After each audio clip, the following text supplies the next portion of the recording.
नमस्कार. आपण बघत आहात एक आतला आवाज. युद्ध. युद्ध म्हटलं की सैनिकांना स्फुरण चढतं. अनेकांचा चिंतेचा विषय होतो. अनेकांना कंप निर्माण होतो.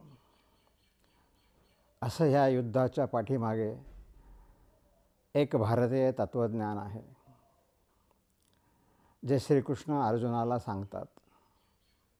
श्रीकृष्ण असं सांगतात की फळाची अपेक्षा न ठेवता आपण आपलं कर्म नियमितपणे केलं पाहिजे,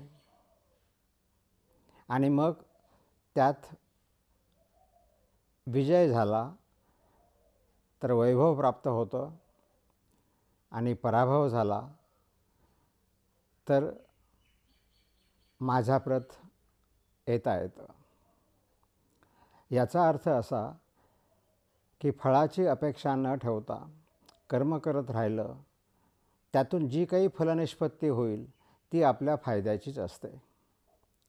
भारतीय तत्त्वज्ञानामध्ये भौतिक जगामध्ये इंद्रियांच्या सुखाला एक वेगळा आनंद देणारं महत्त्व आहे, आणि आध्यात्मिक जगामध्ये मोक्षप्राप्तीकडे जाणं हा पुन्हा एक आनंदाचाच भाग आहे. या दोघांची प्राप्ती जर एकाच घटनेमुळे होणार असेल तर चित भी मेरी पट भी मेरी अशी त्याची अवस्था असते, आणि म्हणून या तत्त्वज्ञानाला अधिक महत्त्व आहे. त्यामुळे श्रीकृष्णाने सांगितलेली ही गोष्ट आपल्या नित्यजीवनामध्ये छोट्याशा संघर्षासाठी सुद्धा उपयोगी पडू शकते. महाभारतातच एक वेगळं असं उदाहरण आहे. महाभारताच्या युद्धामध्ये दोनही पक्षांच्या सैनिकांना जेवण, त्यांचा स्वयंपाक बनवण्याचं काम उडुप देशाच्या राजाने पार पाडलं, आणि हे करत असताना रोज किती सैनिकांचा मृत्यू होईल तेवढं अन्न कमी शिजवणं हे त्याचं काम होतं, आणि त्याने ते चोख अगदी पुरेशा अन्नासह वाया न जाऊ देता पूर्ण केलं. युद्धाच्या शेवटी त्यांना विचारण्यात आलं की आपण हे गणित मांडलं कसं, अगदी योग्य तेवढंच अन्न शिजवलं कसं. तेव्हा त्याने एक उत्तर दिलं.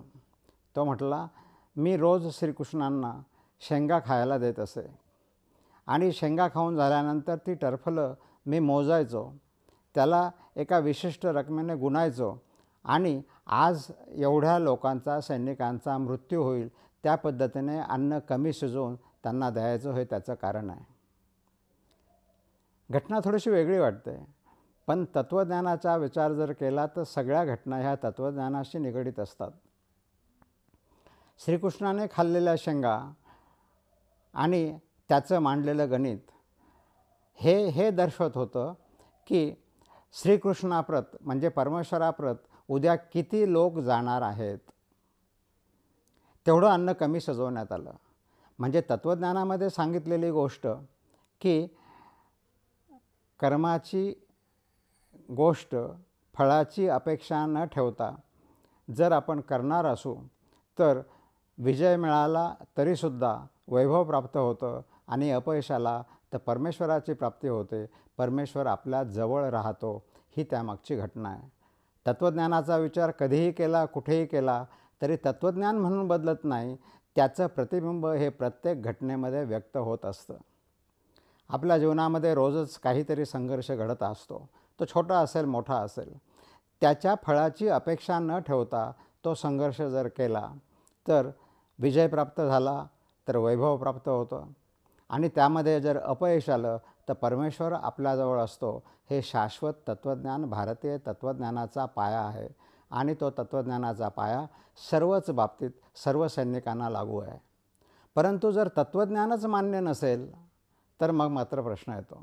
तत्त्वज्ञान जर मान्य नसेल तर त्याला या सिद्धांताचा उपयोग निश्चितपणे होणार नाही, आणि मग फलप्राप्तीसाठी केलेले जे प्रयत्न असतील त्याचं यश मिळण्याची शक्यता कमीत कमी होत जाते, आणि विजयश्री मात्र फळाची अपेक्षा न करता कर्म करणाऱ्यांच्या बाबतीत त्यांना विजयाकडे घेऊन जाण्यास मदत करते किंवा परमेश्वराजवळ जाण्यास मदत करते. हे तत्त्वज्ञानातलं सत्य आहे. चांगलं वाटलं तर लाईक करा, सबस्क्राईब करा. धन्यवाद.